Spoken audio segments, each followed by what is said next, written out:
Assalamualaikum warahmatullahi wabarakatuh. Hai, kembali lagi dengan Vita. Nah, pada video kali ini Vita akan membahas tentang mata kuliah metode numerik lagi.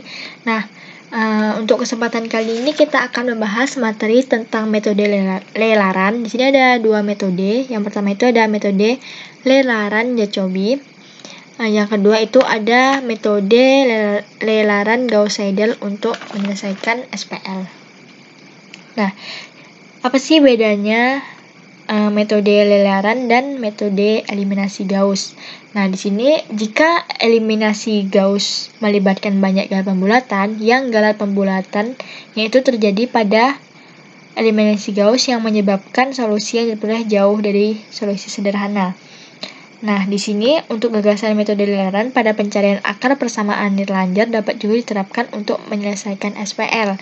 Jadi tidak hanya menggunakan metode eliminasi Gauss, di sini kita bisa menggunakan metode lelaran untuk menyelesaikan SPL juga. Lalu, di metode lelaran ini, galat pembulatan dapat diperkecil karena kita dapat meneruskan lelaran sampai solusinya seteliti mungkin sesuai dengan batas galat yang kita perbolehkan. Jadi, antara metode lelaran dan metode eliminasi Gauss itu lebih terperinci atau lebih detailnya itu kita bisa menyelesaikannya menggunakan metode lelaran.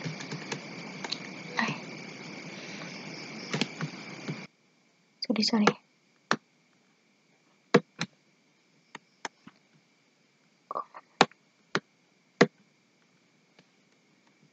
Nah, lalu untuk metode lelaran ini dimulai dengan memberikan tebakan awal untuk X, di mana X0-nya bisa X1, X2, X3, sampai Xn berturut-turut.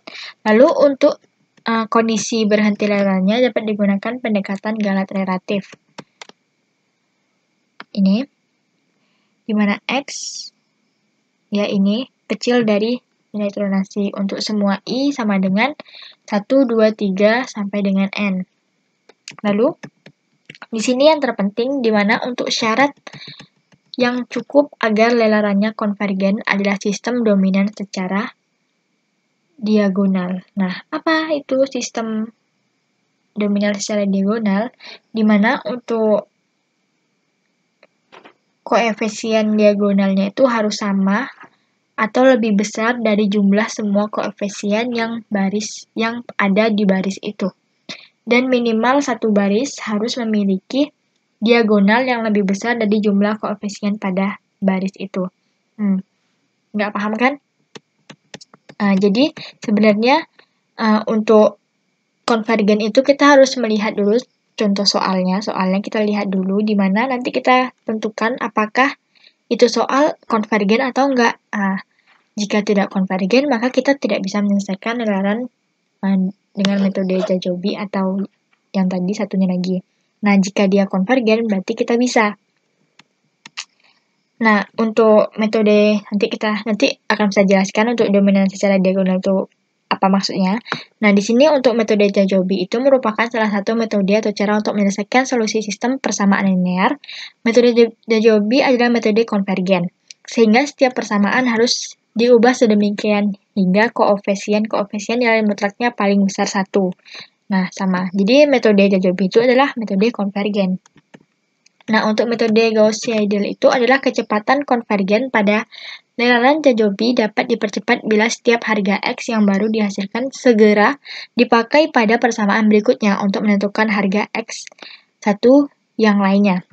Nah, langsung saja kita masuk ke contoh soalnya.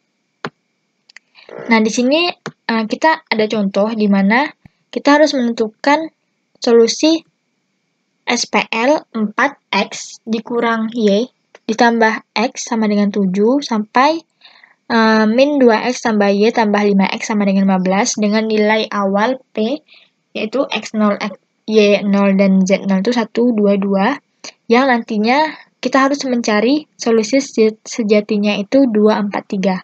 Nah, solusi sejatinya itu ada di iterasi nomor berapa gitu. Itu yang kita cari. Nah, di sini kita pakai cara manual terlebih dahulu. Nah, di sini kita sudah membuat untuk cara manualnya. Pertama kita akan menggunakan metode Jacobi atau konvergen. Nih, di sini sudah kita salin untuk soalnya ada 4x dikurang y tambah z sama dengan 7. Lalu sampai min 2x tambah y tambah 5z sama dengan 15. Nah, di sini apakah soal ini konvergen? Ya, karena kenapa? Syarat konvergen tadi kan diagonal. Kita lihat dari yang pertama, diagonal itu seperti ini. Dari ujung atas sampai bawah ujung sini, dia konvergen karena untuk nilai dari sini ke ini yang lebih besar kan ini. Lalu yang sini juga yang lebih besar kan di tengah. Lalu yang persamaan ketiga yang lebih besar kan yang ketiga. Jadi ini dinamakan konvergen. Atau bisa kita buat seperti ini.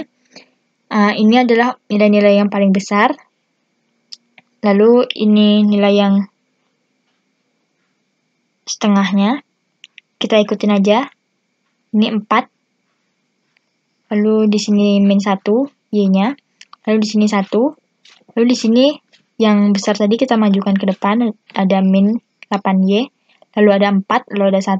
Lalu yang ini kita majukan ke depan juga, 5. Lalu ada min 2, lalu ada y. Jadi ini adalah konvergen gitu, paham nggak? Nah, pokoknya seperti itu. Lalu di sini selanjutnya kita akan mencari persamaan dari x, y, z yang ada di soal. Nah, di sini untuk mencari persamaannya, kita keluarkan terlebih dahulu nilai x ini. Kita keluarkan sendiri, jadi dia x sama dengan 7 ditambah y, karena ini min, karena dia udah balik ke arah kanan, jadi dia plus, lalu min z per 4. Lalu untuk y-nya juga, nah di sini y-nya kenapa kita harus mengalihkan min terlebih dahulu, karena di sini y-nya itu adalah min 8y. Sementara kita akan membuat y-nya itu 8y aja gitu. Jadi kita kalikan min semua, lalu akan mendapatkan min 4x ditambah 8x dikurang z sama dengan 21, lalu y-nya 21 tambah 4x tambah z per 8. Nah, di sini kita menemukan untuk z-nya itu 15 tambah 2x kurang y per 5. Nah, di sini kita udah menemukan persamaannya, kita langsung aja kita ke selanjutnya. Nah, di sini tadi sesuai soal di mana untuk x awalnya itu adalah 1, 2, 2. Jadi 1 untuk x, 2 untuk y, dan 2 lagi untuk z. Nah, di sini kita buat x, y, z. Untuk iterasi yang ke-0, kita tulis 1, 2, 2. Nah, di sini untuk iterasi pertama kita ikutin rumus yang telah kita cari persamaannya nih. Nah, untuk x-nya itu kan tadi 7 tambah y per z per 4. Di sini kita temukan, kita masukkan nilai x-nya. Kita masukkan nilai z-nya. Z-nya di sini kan 2. Jadi kita masukkan aja 7 tambah 2 kurang 2 per 4 sama dengan 1,75. Lalu untuk nilai y-nya, di sini nilai y-nya kita memerlukan nilai x dan z. Nah, di sini kita masukkan untuk nilai x-nya itu, x-nya 1, z-nya itu ada 2, dan menghasilkan 3,375. Lalu untuk z-nya juga sama seperti itu. Di z sini kita memerlukan x dan y juga. Nah, di sini berarti 15 tambah 2 dikali x dikurang 2. Ini z per 5 yang hasilnya 3. Nah, di sini untuk iterasi pertama kita sudah menemukannya. Langsung kita masuk ke iterasi kedua. Nah, untuk iterasi kedua ini kita sama. Kita masukkan untuk nilai y-nya itu adalah nilai y yang udah baru. Ini kan y yang pertama, ini yang kedua. Nah, kita menggunakan y yang ini. Nah, dapatlah hasilnya 1,84375. Sama juga untuk y, kita mendapatkan 3,875. Lalu untuk z sama, kita menggunakan yang baru-baru nih. Ada 1,75, lalu ada 3,375, kita masukkan, dan dapat 3,025. Lanjut, untuk kita mencari selanjutnya, kita akan menggunakan Excel.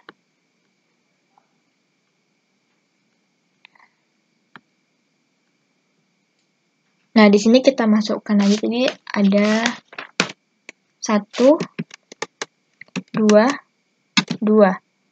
Nah, di sini sama dengan kita buat sesuai rumus yang kita dapatkan tadi. Itu sama dengan, karena ini pembagian, jadi kita harus menggunakan kurung untuk agar komputernya paham gitu. Ditambah Y, kita masukkan Y ini, lalu dikurang Z, kurung, lalu dibagi dengan 4. Kita enter, hasilnya sama yang kita cara manual. Lalu di sini juga sama, kita buat sama dengan 21. Oh ya, kita kurungin.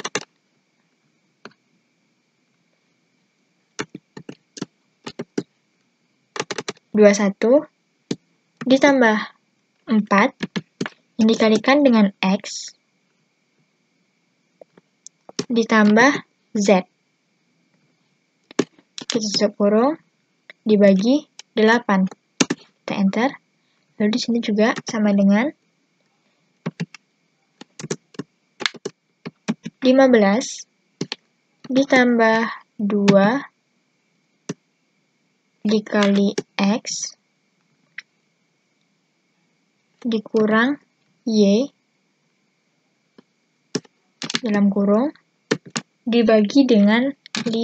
Kita enter. Nah, langsung aja seperti biasa kita sorot ke bawah sampai kita menemukan nilai solusi sejatinya. 2.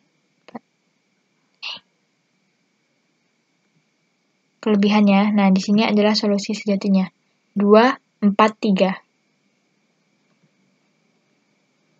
Ini kita menemukan nilai sejatinya. Ya, kita kuningkan. Nah, lanjut kita akan menggunakan metode lelaran Gauss-Seidel. Kita dengan cara manualnya. Nah, di sini sama rumusnya, cuman untuk Gauss-Seidel itu tadi kan kita penjelasannya itu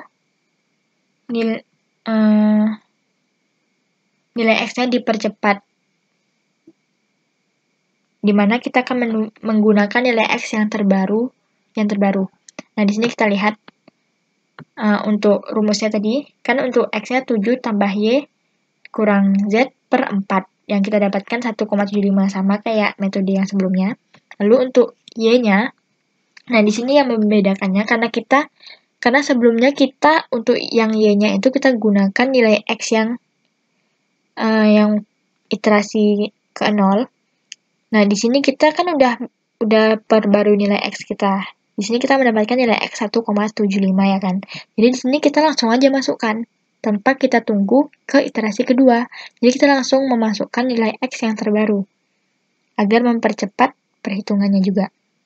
Nah, langsung jadi untuk nilai Y-nya itu adalah 21 tambah 4 yang dikalikan dengan nilai X yang baru 1,75 ditambah 2, Y-nya 2 per 8 yang menghasilkan nilai 3,75.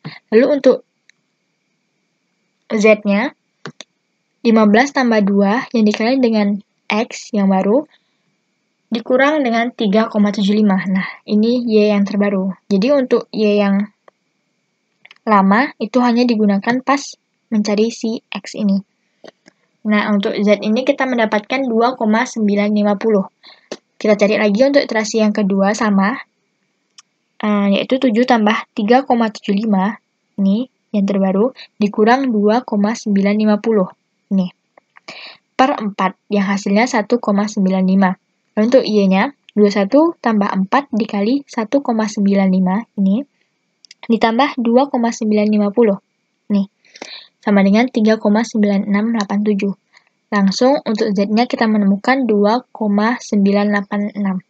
Nah, kita akan mencari menggunakan Excel lagi agar mempermudah perhitungannya. Nah, di sini sama dengan 7 dalam kurung 7, di sini kita buat 1, 2, kita buat nilai awalnya sama dengan 7 ditambah Y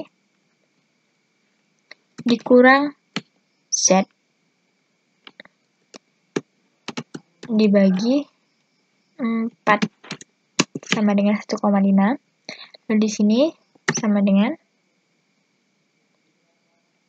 Y-nya itu 21 tadi. 21 ditambah 4 dikali X. Berarti di sini dikali X ditambah Z. Yang ini dibagi dengan berapa tadi? 8. Kita enter, kita dapatkan lagi yang ini sama dengan Z-nya itu tadi 15 ditambah 2 yang dikalikan dengan nilai X yang dikurang dengan nilai Y, nilainya ya, ketutupan, dalam kurung, dibagi dengan 5, enter. Sama ya.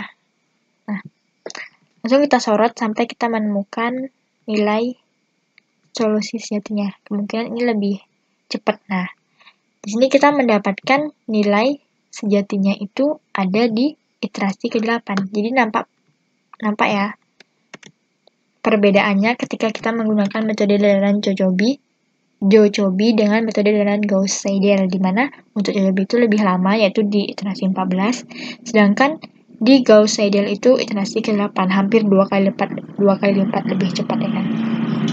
Nah, mungkin hanya sekian penjelasan dari saya tentang materi metode dalaran Jacobi dan metode dalaran Gauss-Seidel. Apabila ada kesalahan dan kekurangan, saya mohon maaf. Saya akhiri.